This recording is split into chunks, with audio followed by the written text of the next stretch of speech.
In what am I inferior to whom?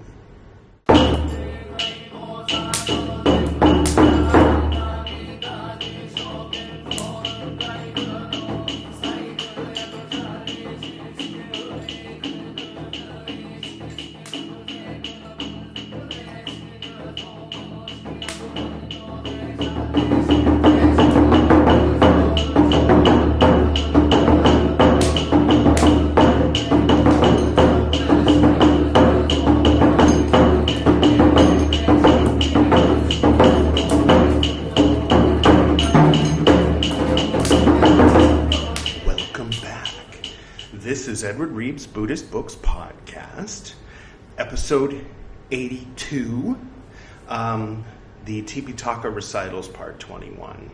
So we're still toward the beginning of the Vinaya Piṭaka, Suttavibhaṅga, Saṅghàdisesa, part 4. Or in English, we're still at the beginning of the discipline basket. I've been saying rules basket, but it's more accurately discipline basket. The rules analysis, formal meeting, part 4. So those who have been following along already know this stuff, but really quick review. The first 4 rules were about, the big rules, treason or high felonies, and there were 4 of them. And feel free to watch the previous episodes if you'd like more information than that. I think I went on about it a little too long last time. So there were those 4, and then now we're getting to the one notch down rules that all seem to kind of be connected to those original 4 rules. What did you think of the opening today? Trying something a little different, a little bit of an experiment. What did you think of that clip? I have no idea what it is because I haven't said it yet. Let's see, is there anything else before we begin? Oh, welcome to our special guest, the Medicine Buddha, Amitabha. The place where I found him in Darjeeling, it was the shop that was run by the Punjabi Sikhs from Delhi. I made a comment a few episodes ago about how so many different people from different parts of India and different backgrounds, Islam and so on, are selling Tibetan Buddhist things in Darjeeling. So they said it was a 100-year-old medicine Buddha statue, but he looks to me like he could be Amitabha. But for today, we're going to pretend that this is Lord Buddha, as in Siddhartha Gautama. But I assure you, it's not. Very few statues are, it turns out. I mean, before a person really starts to dive into this stuff, one assumes that every Buddha statue they see is Siddhartha Gautama. Very rarely is it actually Siddhartha Gautama. More often than not, it's Amitabha or someone else. Okay, any questions before we begin? No? It's a silly question, I know. Feel free to comment below. Let me know what you thought of the opening. If it's a little catchier or not good. The font could be better. I don't know. Shall we begin? Formal meeting. Saṅghàdisesa, part 4. I'll fill in the part that they've decided to replace with dots. At one time, the enlightened one, the Lord, was staying at Savatthi in the Jeta Grove, in Anathapindika's park. It seems to be how a lot of these have been starting lately. I think a lot of these particular rules were established around this particular time. At that time, the Venerable Udayin, that guy, was, by the way, real quick, if this is your first time seeing me, feel free to click here and start at the beginning of the Tipiṭaka. Then you can work your way up to episode 21. Okay. Anyway, the Venerable Udayin was dependent on families and approached many families. Now, at that time, there was a certain woman who was a widow. Oh no, Udayin doesn't do well with this sort of thing. Anyway, beautiful, good to look upon, lovely. Then the Venerable Udayin rising early, I think they just mean waking up, and taking his robe and bowl, came up to this woman's dwelling. Stay away from that woman's dwelling, please. And having come up, he sat down on the appointed seat. Then the woman approached the Venerable Udayin, and having approached, she greeted the Venerable Udayin and sat down to one side. As she was sitting to one side, the Venerable Udayin rejoiced, pleased, gladdened, delighted this woman with talk on Dhamma. Okay. Then this woman, having been having been pleased, gladdened, delighted, perhaps? No way to know. Delighted with talk on Dhamma by the Venerable Udayin, said to the Venerable Udayin, quote, "Do say, honored sir, what will be of use," end quote, and will be was in parentheses. "We are able to give to the master, that is to say, the requisites of robes, alms food, lodgings, and medicine for the sick." Quote, "It is not hard, sister, for us to come by those things, that is to say, the requisites of robes, alms food, lodgings, medicine for the sick. Give what is hard for us to come by." End quote. "What is that, honored sir?" "Sexual intercourse," he said. "Will it be of use, honored sir?" she said. "It will be of use, sister," he said. "Come, honored sir," she said, and entering into an inner room, taking off her cloak, she lay back on the couch. Then the Venerable Udayin approached this woman, and having approached her, he said, quote, "Who could touch this evil-smelling wretch?" And he departed, spitting. Then this woman became annoyed, vexed, angry, and said, quote, "These recluses, these sons of the Sakyans, are shameless, of low morality, liars, and they pretend to be walking by Dhamma, walking by right, leading the Brahma life, speaking truth, virtuous, of good conduct. Among these there is no recluseship. Among these there is no Brahmanhood. Perished is recluseship among these. Perished is Brahmanhood among these. Where is recluseship among these? Where is Brahmanhood among these? Fallen from recluseship are these. Fallen from Brahmahood are these. How can this recluse Udayin, having himself begged me for sexual intercourse, say, 'Who could touch this evil-smelling wretch and depart spitting?' What is bad in me? What is evil-smelling in me? In what am I inferior to whom?" Other women became annoyed, vexed, angry, and said, "These recluses, sons of the Sakyans, are shameless, ... How can this recluse Udayin, having himself begged this woman for sexual intercourse, say, 'Who could touch this evil-smelling wretch?' and depart spitting? What is bad in her? What is evil-smelling in her? In what is she inferior to whom?" The monks heard these women, who were annoyed, vexed, and angry. Those who were modest monks became annoyed, vexed, and angry, and said, "How can this Venerable Udayin speak in praise of ministering to sense pleasures for self in the presence of women folk?" Then these monks told this matter to the Lord.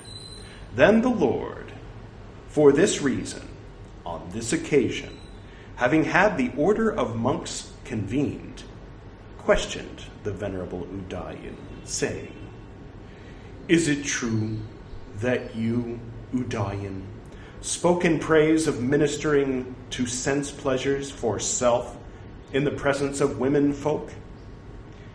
It is true, Lord, he said. The enlightened one, the Lord, rebuked him, saying, It is not right, foolish man. It is not becoming. It is not suitable. It is not worthy of a recluse. It is out of place. It is not to be done. How can you, foolish man, speak in praise of ministering to sense pleasures for self in the presence of women folk? Foolish man, is not Dhamma preached by me in various ways for the stilling of passion? The allaying of the flames of sense pleasures declared? Is it not, foolish man, for the benefit of unbelievers? It is not, foolish man, for the benefit of unbelievers. Thus, monks, this course of training should be set forth. Whatever monk, afflicted by desire, with perverted heart, should speak in praise of ministering to sense pleasures for self in the presence of women folk, saying, Sister, this is the highest kind of ministration, that a woman should minister to one like me, virtuous of good conduct, leading the Brahma life in this fashion, meaning with what is connected to sexual intercourse. That is an offense entailing a formal meeting of the order. Whatever means, competent to know, what is lewd and what is not lewd. I guess that's added to the definition of whatever that was covered previously. In the presence of women folk means in the neighborhood of women folk, near women folk. Sense pleasures for self means sense pleasures for self. For the sake of self, desiring for self, ministering to self. This highest means this highest, this best, this foremost, this utmost, this most excellent. She means a noble woman, a Brahmin woman, a merchant class woman, a low caste woman. One like me means a noble man, a Brahmin, a merchant class man, a low caste man. Virtuous means refraining from onslaught on creatures, refraining from taking what is not given, refraining from lying. Leading the Brahma life means refraining from sexual intercourse. Of good conduct means he is of good conduct in respect of this virtue and in respect of this Brahma life. In this fashion means with regard to sexual intercourse. Should minister to means should give pleasure to. Connected with unchastity means connected with unchastity. A formal meeting of the order means because of this, it is called a formal meeting of the order. Part 19 of Tipiṭaka was the last time that the full definitions of whatever and formal meeting of the order were given. If there is a woman, and he is infatuated, thinking her to be a woman, and if the monk speaks in praise, in the woman's presence of ministering to sense pleasures for self, it is an offense entailing a formal meeting of the order. If there are two women, if, Thinking they are two women, 3 dots, there are 2 offenses, 3 dots, a formal meeting of the order. Oh, by the way, last time I had thought, since in modern times when people say, where's the privy? That's like something you'll run into, I think, in England. I think that's where I ran into it. And that means washroom or restroom. But I think in this previous chapter, it meant what children would refer to as private parts. So the monk Udayan, same guy, was, when these women were brought into his house, apparently, he was pointing out their private parts, not pointing out his own restroom. So I was a little confused about that. Okay, continuing. If there are a woman and a eunuch, if 3 dots, thinking them both to be women, 3 dots, there's an offense of wrongdoing with an offense entailing a formal meeting of the order. Because the rights of eunuchs hadn't really been firmly established back then, you might say. So it's less of an offense. There is no offense if he speaks, saying, support us with the requisites of robes, alms, food, lodgings, medicine for the sick. If he is mad, if he is a beginner. How can a barren woman? How can I get a son and be dear? How can I be charming? What may I give? With what shall I support you? How can I be a good born? That's one of those titles that's also a table of contents of these next bits. At one time, a certain barren woman said to a monk, dependent on her family, how could I, honored sir, bear a child? For this sister, give the highest gift, the monk replied. What is the highest gift, honored sir? She said. Sexual intercourse, he said. He was remorseful, 3 dots, quote, 3 dots, a formal meeting of the order. All right. Presumably he meant give it to himself. I mean, otherwise that is the actual answer to her question, just not to him. Right?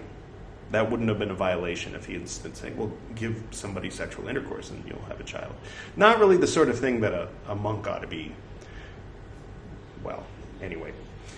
At one time, a certain fertile woman said to a monk dependent on her family, how could I, honored sir, get a son? For this sister, give the highest gift, space dot, space, space. Space, space, end quote. No, there's no end quote there. Mr. Horner, open quote, something sort of like a dot, and then 2 dots. Anyway, a formal meeting of the order. So presumably that situation went basically the same as the previous situation. At one time, a certain woman said to a monk, dependent on her family, how could I, honored sir, be dear to my husband? How could I, honored sir, be charming? For this, sister, give the highest gift, a formal meeting of the order. The formal meeting of the order is not the highest gift. So it seems like even if the monks are suggesting that the women have sex with their husbands, that entails a formal meeting of the order. It's not the sort of thing they're supposed to be talking about. So talking about sense pleasures, talking about sexual intercourse in the presence of a woman entails a formal meeting of the order. Seems to be what I'm getting from this, based on the examples being given. Okay? At one time, a certain woman said to a monk, dependent on her family, what, honored sir, may I give to the master? The highest gift, sister, he said.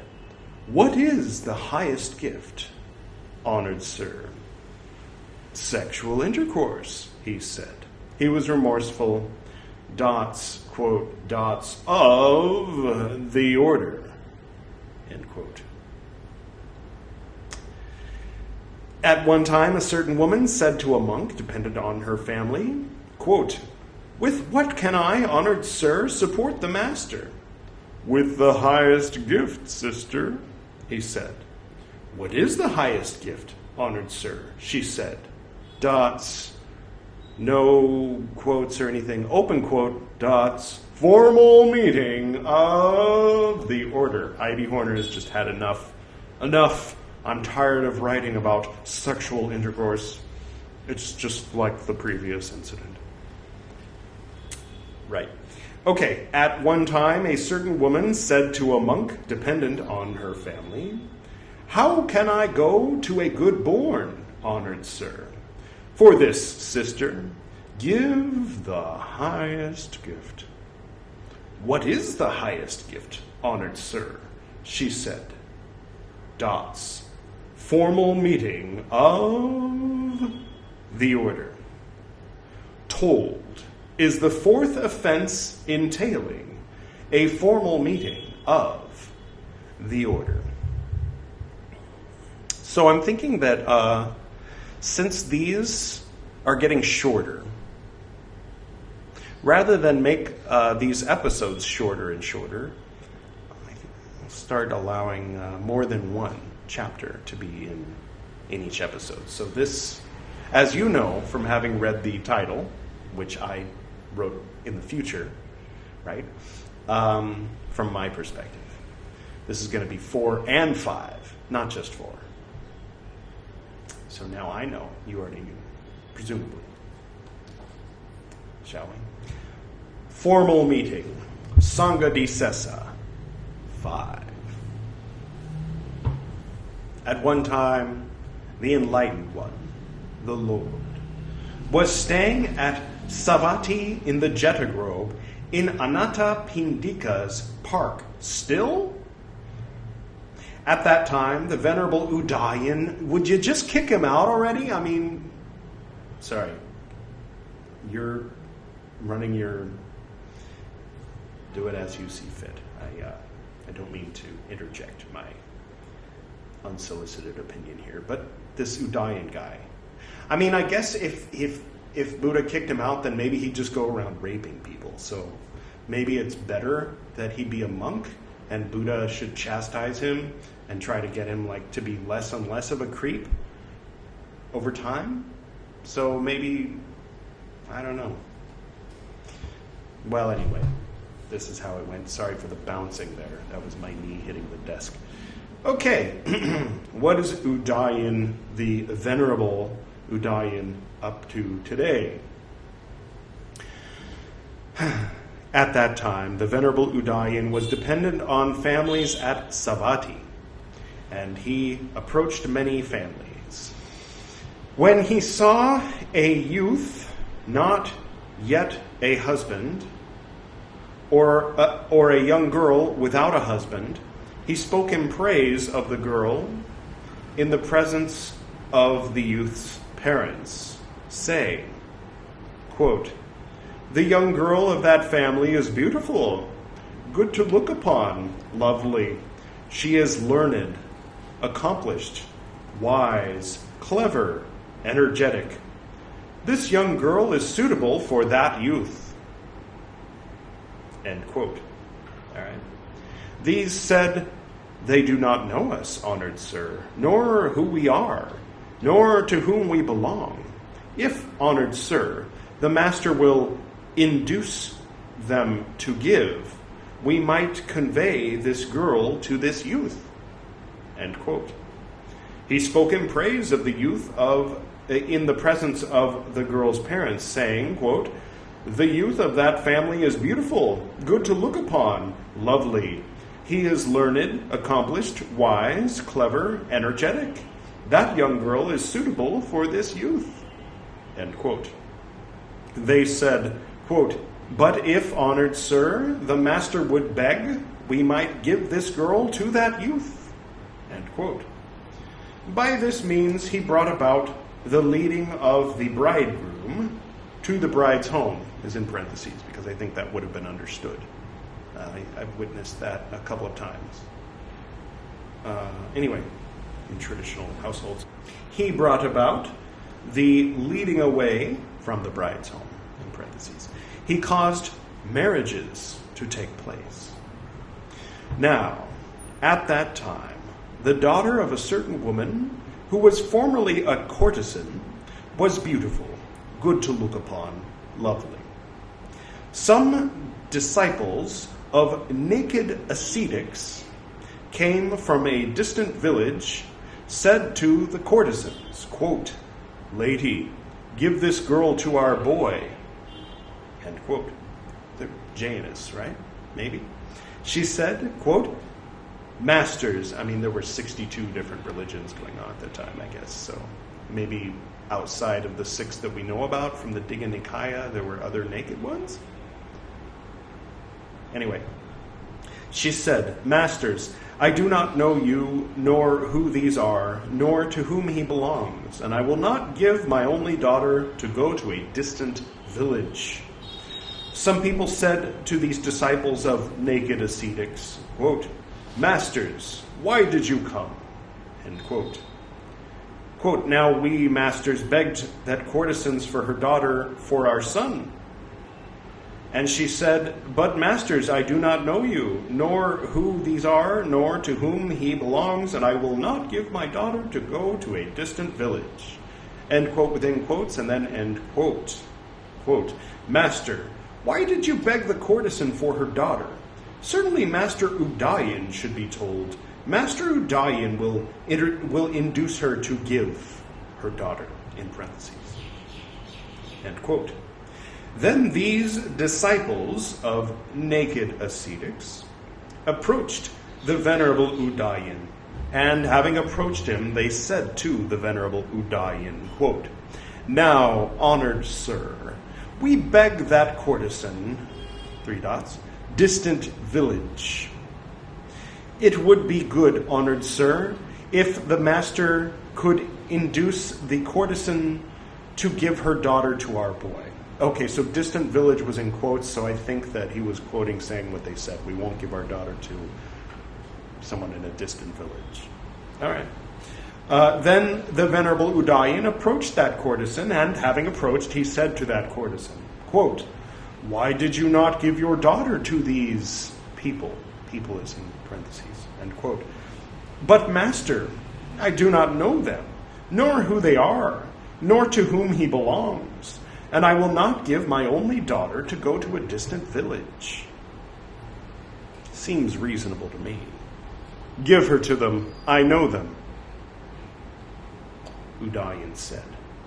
"If, honored sir, the master knows them, I will give her," end quote, she said. Then this courtesan gave her daughter to these disciples of naked ascetics. Then these disciples of naked ascetics, taking the young girl, for a month made use of her according to her lot as a daughter-in-law. Then afterwards they made use of her according to her lot as a female slave. Then this young girl dispatched a message to her mother, saying, quote, "I am wretched, I am miserable, I get no happiness. For a month they made use of me according to my lot as a daughter-in-law. Now after that they are making use of me according to my lot as a female slave.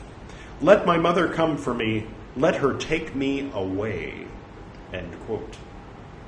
Then the courtesan came up to the disciples of naked ascetics, and having come up, she said to these disciples of naked ascetics, quote, "Masters, do not make use of this young girl according to her lot as a female slave. Make use of this young girl according to her lot as a daughter-in-law." End quote. They said, "We do not want anything to do with you. We want to have to do only with a recluse," only in parentheses. "You go away. We do not know you." End quote. Then this courtesan, being approached by these followers of the naked ascetics, returned again to Savatthi. A second time, this young girl dispatched a messenger to her mother, saying, quote, "I am wretched, ... take me away," end quote. Then the courtesan approached the Venerable Udayan. And having approached him, she said to the Venerable Udayan, quote, "Honored sir, it is said that the young girl is wretched, miserable. She gets no happiness. For a month they made use of her according to her lot as a daughter-in-law.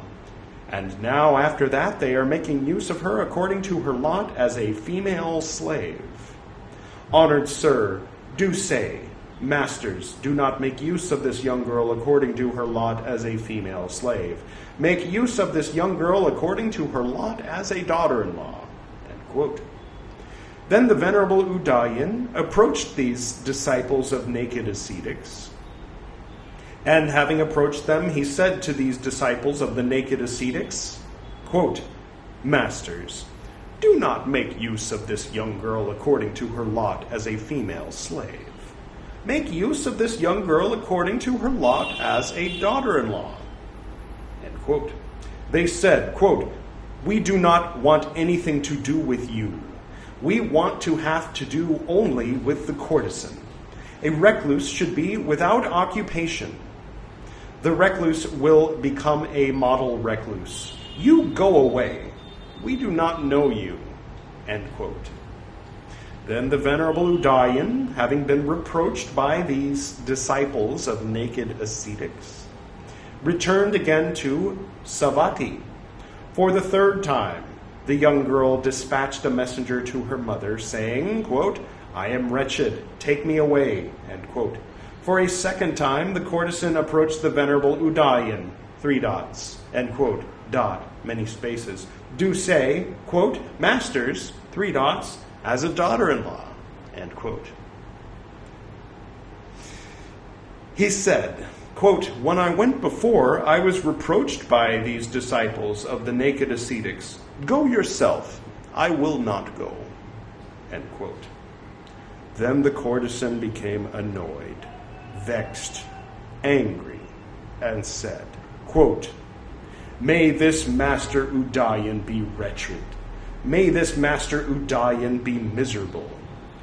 May this Master Udayan not find happiness, even as my girl is wretched, miserable, and finds no happiness because of her evil mother-in-law, because of her evil father-in-law, because of her evil husband." And then the young girl became annoyed, vexed, angry, saying, "May this Master Udayan be wretched. May this Master Udayan be miserable. May this Master Udayan not find happiness. Even as I am wretched, miserable, and finding no happiness because of my evil mother-in-law, because of my evil father-in-law, because of my evil husband." Even other women, unhappy with their mothers-in-law, unhappy with their fathers-in-law, unhappy with their husbands, denounced him, saying, "May be wretched. May even as we are wretched, miserable, and find no happiness because of our evil mothers-in-law, because of our evil fathers-in-law, because of our evil husbands." But those women who were happy with their mothers-in-law, with their fathers-in-law, with their husbands, these prayed to him thus, "May this Master Udayan be happy. May this Master Udayan be blessed. May this Master Udayan prosper, even as we are happy, blessed, and do prosper because of our good mothers-in-law, because of our good fathers-in-law, because of our good husbands." End quote. The monks heard some women denouncing, some women praying.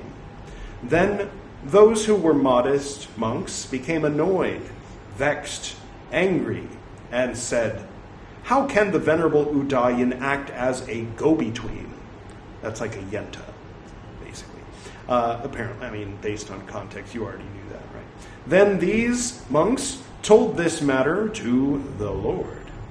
Then the Lord, on this occasion, for this reason, having had the company of monks convened, questioned the Venerable Udayan, saying, "Is it true, Udayan, that you acted as a go-between?"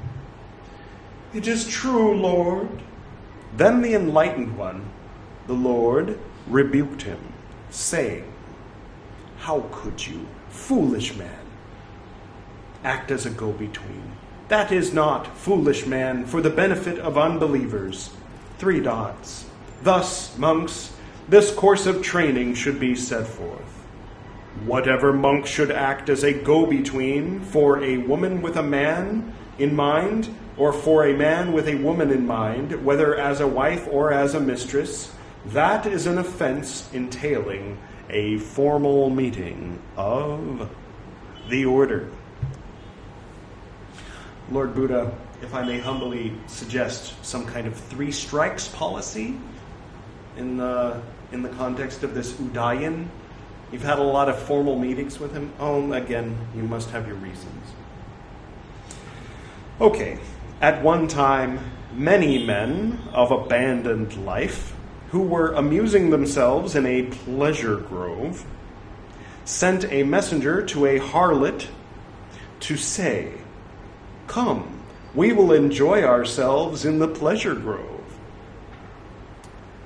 She said, "Masters, I do not know you, nor who you are, nor to whom you belong, and I have many goods. I am well-to-do, and I will not go outside the city." Then the messenger told this matter to the men of abandoned life.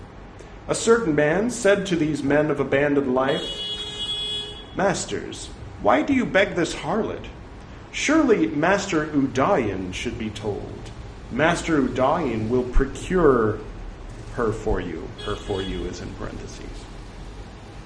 When he had spoken thus, a certain lay follower said to that man, "Do not speak like that, master.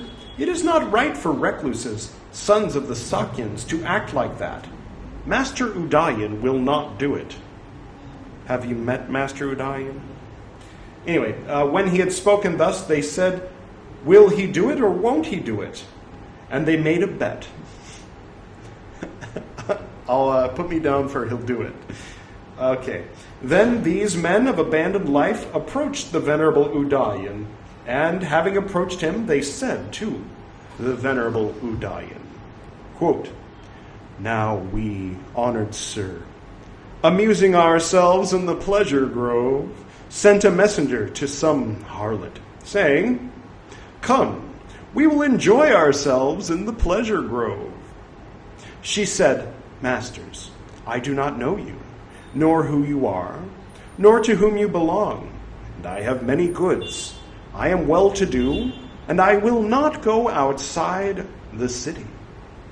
It would be good, honored sir, if the master would procure this harlot for us." End quote. Then the Venerable Udayan went up to the harlot. All right, pay up. Anybody here? Okay. And having come up to this harlot, he said, "Why do you not go among these men?" Men in parentheses. End quote. "Master, I do not know them. Space, dot, space, space, dot, space. I will not go outside the city." End quote. "Go among them," he said. "I know them." "If, honored sir, thou knowest them, the master knows them, I will go." Then these men of abandoned life, taking this harlot, went to the pleasure grove. What could possibly go wrong? Then that lay follower became annoyed, vexed, angry, saying, "How can the Master Udayan act as a go-between for a temporary wife?" So that's what the kids are calling. The monks heard that lay follower who was annoyed, vexed, angry. Those who were modest monks became annoyed, vexed, angry, saying, quote, "How can the Venerable Udayan act as a go-between for a temporary wife?" Then these monks told this master to the Lord.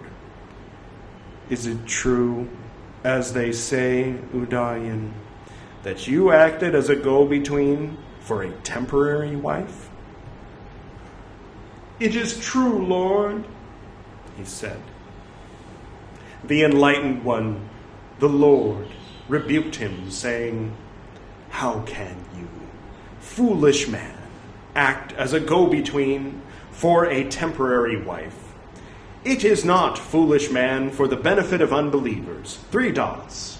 Then, monks, this course of training should be set forth. Whatever monk should act as a go-between for a woman with a man in mind, for a man with a woman in mind, whether as a wife or as a mistress or even as a temporary wife, there is an offense entailing a formal meeting of the order. Whatever means, monk means, in part 19 of Tipiṭaka, those definitions are laid out. He's got dots there, so what can we do? Should act as a go-between means either sent by a woman, he goes into a man's presence, or sent by a man, he goes into a woman's presence. For a woman with a man in mind means he tells to a woman the mind of a man. For a man with a woman in mind means he tells to a man the mind of a woman. As a wife means you will become a wife. As a mistress means you will become a mistress.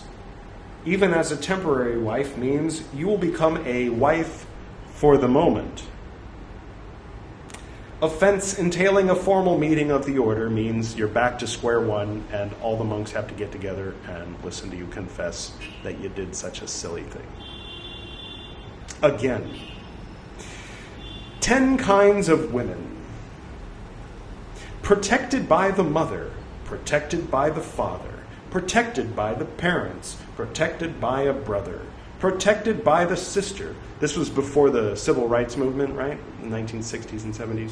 Yeah, 2,600 years ago. It was a little before. Sorry. I'm sorry. It's just what it says. Protected by the relations, protected by the lineage, protected by Dhamma, with protection, protected by a stick. See, that's progressive. Just carry a stick. 10 kinds of wives. 1 bought with money. That's the first one. 1 kept for passion. A kept woman. That's just what it says. 1 who receives clothes. 1 who provides water. 1 who takes off the pad for the burden she carries on the head. Oh, all right, okay. The slave and wife. Footnote, please, for explanation below. See page 238, which is the next page. So we'll just wait. The servant and wife. The flag brought. All 3 of those are going to be explained on the next page. The wife for the moment. Okay. Protected by the mother means the mother protects, guards, wields supremacy, has her under control. Protected by the father means the father, 3 dots, has her under control. Protected by the parents means the parents, dot space dot, have her under control. Protected by the brother means the brother, dot space dot, has her under control. Protected by the sister means the sister, 3 dots, has her under control. Protected by the relations means the relations, 1 dot, have her under control. Protected by the lineage means her own clan's people, 3 dots, have her under control. Protected by Dhamma means those regarding Dhamma have her under, I don't know why I'm doing it that way, control. With protection means she is appropriated in the womb, saying she is mine, even if she is betrothed. Okay. Adoption. We'll pretend that means adoption. Okay, protected by the stick means the stick is put by some people, and whoever goes to such and such a woman says, "What a stick!" That, I guess, didn't mean what I think it means, and I still am not sure what it means. Let me read that one more time. Protected by the stick means the stick is put by some people, and whoever goes to such and such a woman says, quote, "What a stick!" End quote. Etako dando is what the Pali phrase is. If you understand, comment below. All right. Bought with money means, having bought her with money, he makes her stay. All right. Kept for passion means the dear one makes the dear one stay. That's what that means. Okay. A kept woman means giving her wealth, he makes her stay. One who receives clothes means giving a garment, he makes her stay. One who provides water means having handed a bowl of water, he makes her stay. All right. There's a footnote regarding as much as a garment or cloak, a vagabond woman rises to be a wife. Okay, so she's vagabond, homeless woman. He gives her water and she becomes his wife. Okay. One who takes off the pad for burdens she carries on her head means taking down the pad, he makes her stay. Someone who is someone who is a gatherer of firewood and so on, and taking the pad off her head, he keeps her in the house. In India, the women put a coiled pad of cotton or some material or grass on their head and then balance their burdens, brass vessels, long bunches of firewood, big round baskets, and so on the pad. Oh, okay. So by saying, hey, take that pad off, you're not going to be carrying stuff around on your head anymore. Just that is enough. You don't even need water. A slave means she is a slave and a wife. A servant means she is a servant and a wife. Flag brought means a woman taken in a raid. Oh, okay. A temporary wife means a wife for the moment. Okay. A man sends a monk saying, quote, "Go, honored sir, to such a one protected by the mother, and explain," quote, "he says, become the wife of such a one bought for money. If he accepts, examines, and brings back, it is an offense entailing a formal meeting of the order. A man, protected by the father, explain, protected by a stick, explain, a formal meeting of the order. The steps in the composition. A man sends a monk saying, quote, "Go, sir, to such and such a one, protected by the mother, protected by the father, and say he says, become the wife of so-and-so bought with money. If he accepts, formal meeting of the order. A man protected by the mother and protected by the mother and protected by the parents. So a man can also be protected by all these things, or apparently be a stick. That's good, right? Unfortunate, the definition was all given in the case of women, right? If men can also be in all of these positions, a slave husband, well, anyway, perhaps not. We'll just keep reading. A man, protected by the mother and protected by the parents, protected by the mother and protected by a stick, formal meeting of the order. I.D. Horner just has had it. He's just tired. He's tired of translating things. Just tired in general, I'd say. Yes, a portion of the series, a man, quote, protected by the father and protected by the parents, protected by the father and protected by the mother, formal meeting of the order. Told is the beginning of the contracted series. A man, quote, protected by a stick and protected by the mother, protected by a stick and with protection, quote, formal meeting of the order. I wonder what that all meant. Told is that beginning with 1, that beginning with 2, and that beginning with 3 up to that beginning with 9 should be done in the same way. This is that beginning with 10. A man sends a monk saying, "Go, sir, to such a one protected by the mother and protected by the father, and protected by the stick, and explain, he says, become a formal meeting of the order. That's a formal meeting of the order. Told is the series about women bought with money. A man sends a monk saying, quote, "Go, honored sir, to such a one protected by the mother and explain. He says, become the wife kept for passion of such a man. Dots, the kept woman. Dots, the temporary wife. If he accepts, dots, a formal meeting of the order." So monks should not be involved in either being a yenta or human trafficking. Or both. There's a spectrum, apparently. A man sends a monk saying, "Go, honored sir, to such a woman protected by the mother and protected by the father, dots, and protected by a stick, and explain, dots, a temporary wife. If he accepts, dots, a formal meeting of the order." Told is the series on the woman who is a temporary wife. A man sends a monk saying, quote, "Go, honored sir, explain to so-and-so, protected by the mother.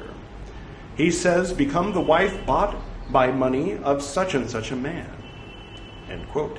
If he accepts, examines her, brings back, it is an offense entailing a formal meeting of the order.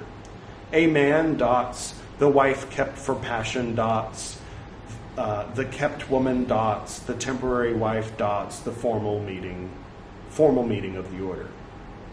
The steps of composition.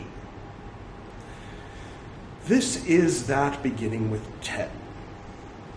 All right. A man sends a monk saying, "Go, honored sir, explain to so-and-so, protected by a stick. He says, become the wife of so-and-so, bought with money and kept for passion and dots. And the temporary wife, dots, a formal meeting of the order." Dots meaning there's 3 dots there because I.B. Horner thought it would be easier just to put dots. Just have some dots. I know you came here for the original Buddhist scriptures translated into English, but have some dots. You want some dots? I do. A man sends a monk saying, "Go, honored sir, explain to so-and-so, protected by the mother. It is said, become the wife bought by money of so-and-so. Dots, a formal meeting of the order. A man, dots, to so-and-so, protected by the mother and protected by the father." Explain. So it's basically the same as the stuff before. That's what the dots are supposed to mean, though sometimes they mean other things. And sometimes they mean it's the same thing that was said 150 pages ago. But in this case, it's the same thing that was said like on the previous page, so it's a little more forgivable. Right? Just a minor wrongdoing. Sometimes it's a grave offense, and sometimes it's treason. You're out of here, buddy. I think he already passed away, so you're out of here, buddy. Okay. A man, dots, to so-and-so, the mother, protected by the father, it is said, become the wives of so-and-so, bought with money, kept for passion, and dots. Dots, a formal meeting of the order. I'm still going to read it. I'm going to read it all.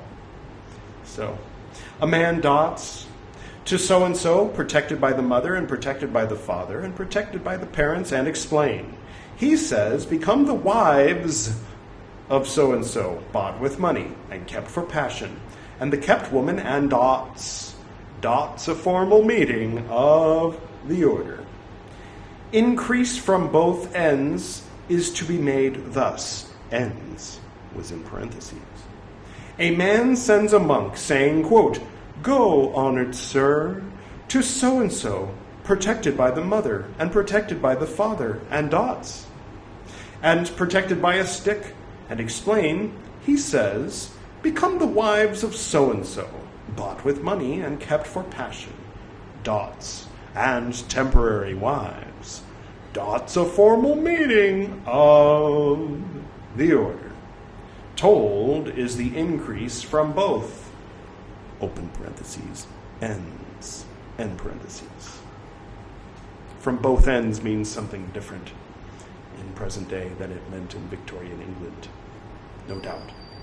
The mother of a man sent a monk, dots. The father of a man sent a monk, dots. The parents of a man sent a monk, dots. The brother of a man sent a monk, dots.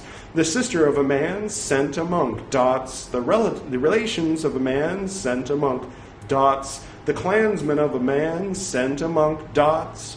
The co-religionists of a man sent a monk. The mother of a girl, in parentheses, protected by the mother, sent a monk, saying, "Go, honored sir, explain to so-and-so, let her be the wife, bought by money of so-and-so, dots, dots, a formal meeting of the order." The mother of a girl, protected girl in parentheses, the mother of a girl protected by maybe they used a different word, and I.D. Horner's like, let's just call her a girl instead of that other word that they used, maybe. Or it's just the mother of sent, and it's implied that it's of a girl. Inquiring minds. Protected by the mother sent a monk, saying, "Go, honored sir, dots. Be the wife kept for passion, dots. The temporary wife, dots." End quote. Dots, a formal meeting of the order. My puberty kicking in. Voice cracking here. The steps in the composition. That is that beginning with 10. The mother of a girl protected by, I think we're almost done. Almost done, right? Right? I hope. Yes, only... it'll be just a while, as Stan Laurel's sister in Twice 2. Just a while.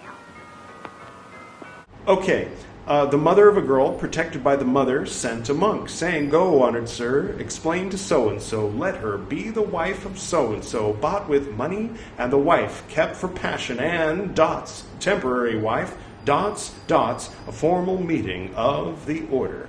The father of a girl, protected by the father, sent a monk. 2 dots. The parents of a girl, protected by the parents and sent a monk. 3 dots.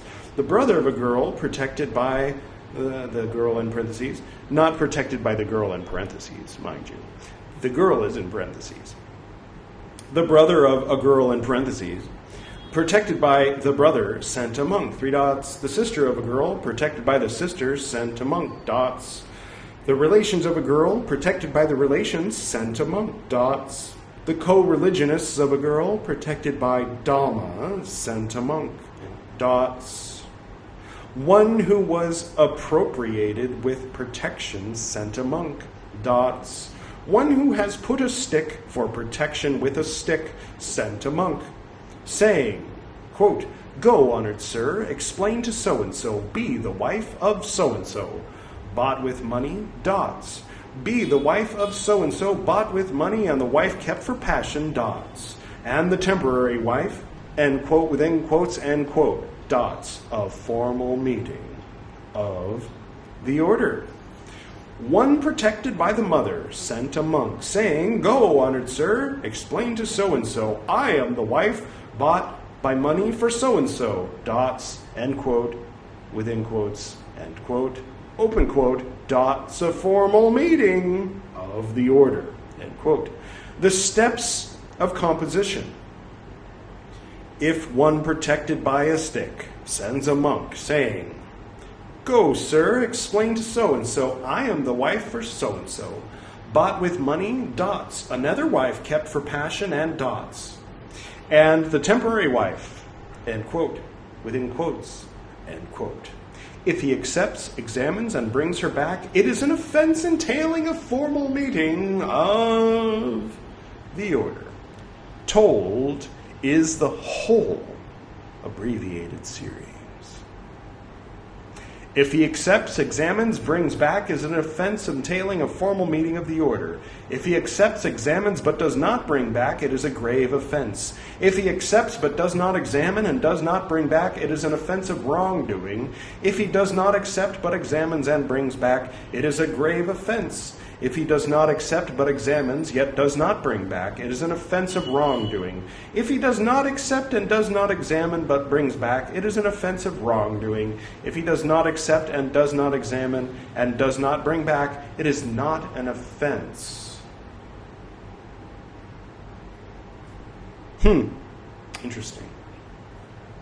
Yeah, I guess in some cases, like, for example, if you were to throw a rock and it lands on the ground and nobody saw it. If you throw a rock and, like, you hurt someone, then it's like, dude, you hurt that person. You are responsible for that injury. If you throw a rock and it kills somebody, you committed manslaughter. If you throw a rock aiming at the person's head and people saw you intentionally getting ready and aiming, and then you hit them and killed them, that's murder. So the same act can have different levels of consequence depending on how it turns out, even though how it turns out might be outside of your control. So if a monk says, hey, this lady wants to marry you, and the man's like, then it's not a wrongdoing, apparently. At least that's what it seemed to say just now. But if the man's like, then it's a wrongdoing. If he says, oh yeah, I'll marry her, that's the formal meeting. So if you actually successfully hook two people up, that's a formal meeting. If you unsuccessfully hook two people up, then you don't need a formal meeting. It's just a grave offense. All right, that's how it was for the monks while Lord Buddha was living, which of course became the basis for Theravadan tradition, no doubt. Probably people still referring to these rules today. Okay. If a man enjoins many monks, saying, go, honored sirs, examine such and such a woman, if they all accept, all examine, and all bring back, it is an offense entailing a formal meeting of the order for all of them. If a man dots examine such a woman, if all accept, if one makes them examine her, and if all bring back, it is an offense entailing a formal meeting of the order for them all. If a man dots examine such a woman, if all accepted, by the way, dots examine such and such a woman is in quotes, if that helps it make more sense. It's the same as the situation before, basically, except slightly different. If all accept, but if one makes them examine, and if one makes them bring back, it is an offense entailing a formal meeting of the order for all of them. A man enjoins a monk, quote, go, honored sir, examine such and such a woman, end quote. If he accepts, examines her, and brings back, it is an offense entailing a formal meeting of the order. All right. A man enjoins a monk, quote, go, honored sir, examine such and such a woman. If he accepts, examines her, but makes a novice bring back, it is an offense entailing a formal meeting of the order. Okay. A man enjoins a monk, quote, dots such and such a woman, end quote. If he accepts, makes a novice examine, but himself brings back, it is an offense entailing a formal meeting of the order. So he's closing all the loopholes. They think, well, he said if I go do that and then come back. So, but if I go do that and I send Billy, or if Billy examines her and then okay. A man enjoins a monk, dots such and such a woman. If he accepts, makes a novice examine her, and the novice, having examined, brings back alone, there is a grave offense for both. Oh. Okay. So if the monk, instead of actively doing the thing that the man asked him to do, sends the novice and the novice does all of it, it's a grave offense for the novice and for the monk, but doesn't entail a formal meeting of the order. Okay. Going, he procures. Coming back, he deceives with words. It is a grave offense. Going, he deceives with words. Coming back, he procures. It is a grave offense. Going, he procures. Coming back, he procures. It is an offense entailing a formal meeting of the order.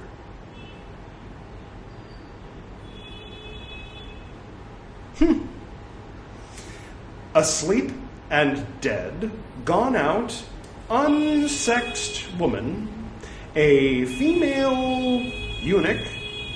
She was reconciled after having quarreled, and did go between for a eunuch. Thank you. Any more? A little more honking, please? Okay. At one time, a certain man enjoined a certain monk. Yes. Oh, I knew you had it in you. Okay. Go, honored sir, examine such and such a woman. As he was going, he asked some people, where is so-and-so? She is asleep, honored sir, they said. He was remorseful and said, what now if I have fallen into an offense requiring a formal meeting of the order? He told this matter to the Lord. He said, monk, this is not an offense requiring a formal meeting of the order. It is an offense of wrongdoing. All right. So the man said, go examine that woman. The man went and said, hey, where's the woman? They said, she's asleep. It's a wrongdoing. He didn't examine her. He didn't complete what he set out to do. All right. At one time, a certain man enjoined a certain monk, saying, quote, go, honored sir, examine such and such a woman, end quote. As he was going, he asked some people, where is so-and-so? She is dead, honored sir. They said, she has gone out, honored sir. That's a different situation, probably. He's contracting them, putting them all in one paragraph. That is an unsexed woman, honored sir. Oh, okay, she has no gender. She has no unsexed, I think is what that means. Maybe. That is a female eunuch, honored sir, they said. She was remorseful. A female? Okay. Quote, offense of wrongdoing, end quote. At one time, a certain woman, having quarreled with her husband, went to her mother's house. A monk depended on her family, effected a reconciliation. He was remorseful. 3 dots. Monk, is she not one to be told enough? She is not one to be told enough, Lord. It is not an offense, monk, as she is not one to be told enough. No offense. The monk reconciled a quarreling married couple because the wife is not one to be told enough. All right, that's how it was back then, back in the 50s. Okay, at one time, the 2550s BC, that is. Bump. All right, okay, we're right at the end here. Let's just do this. At one time, a certain monk acted as a go-between for a eunuch. He was remorseful. Quote, what now if I have fallen into an offense entailing a formal meeting of the order? I don't even need to read the rest. I can assure you, monk, eunuchs have no rights in your society. They're considered as less than women. So you're not going to be in very much trouble. Let's see how right I am. He told this matter to the Lord. Monk, it is not an offense requiring a formal meeting of the order. It is a grave offense. He acted as a go-between for a eunuch. Okay. Go-between between man and woman, that's serious. Go-between man and eunuch, between woman and eunuch, yeah. Go-between between 2 men, you kids just have fun. Told is the 5th offense entailing a formal meeting of the order. Sorry if this one was too silly. I mean, if I was too silly in my recital of it. Well, all right. So, formal meeting number 1. If you masturbate, it's a formal meeting. If you finish the act. Enough said. Number 2, if you touch a woman with perversion in your heart, that's a formal meeting. Rule number 3, if you sexually harass verbally a woman, that's a formal meeting of the order. If it's a eunuch dressed as a woman, it's a grave offense, but not a formal meeting. And number 4, we just did it, didn't we? Was that the being a go-between for a married couple? And then rule number 5 was all these other situations of being a go-between? How did I already forget? Sorry, I'm just trying to do a wrap-up here, so I feel like I ought to know. Yeah, no, okay. So talking about sex at all in front of a woman, suggesting that she have sex with her husband even, it's a formal meeting of the order. And rule number 5 is don't be a go-between for setting up a marriage between, cis-het, couples. And that's a formal meeting of the order. Okay, now we know. Do you feel enlightened yet? Are you enlightened yet? Oh, me too. Maybe try meditating or reading the Mahayana Sutras. I'm starting to warm up to the Mahayana Sutras the more I read these, but I don't regret it, and I did commit to reading all of them, and I think it's good. I was thinking about how, there's been a serious problem with anti-intellectualism over the past few hundred years, wouldn't you say? It started to kind of get out of hand in recent years with the advent of the normalization and sort of politicization. Now we've got QAnon in Congress, right? Representatives. Is she still in there? Did they kick her out yet? Anyway, so yes, I think that reading these texts, I know it's not as interesting as like coming on here and saying, what the problem is with so-and-so? He's a liar. Like that's kind of like the bulk of the clickable content on this platform. Talking to the YouTubers, those of you listening to the podcast, you are okay. I'm talking about YouTube mostly. No, podcasts too. A lot of talking, a lot of let's hear what this guy has to say. Oh, let's hear what this guy has to say. Not that there's much wrong with that. It's probably a step up from, I don't know, something. But yeah, going to the source texts. What is Buddhism? What was Buddhism? How did it start? That's what I'm wanting to know. And after we finish reading all these maroon books, I'll finish reading the Lotus Sutra, and I'll probably be a lot less allergic to it than I was when I tried to read it the first time, for those of you who remember that. Thank you, Lord Buddha, Amitabha, Medicine Buddha, by whatever name I call thee, thou art the Buddha. And special thanks to you for going on this ride with me. And we'll go ahead and close.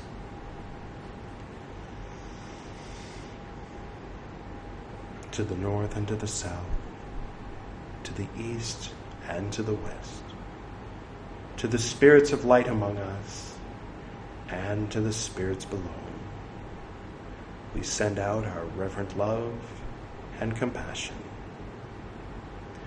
May all beings be happy. May all beings be serene. May all beings be in peace.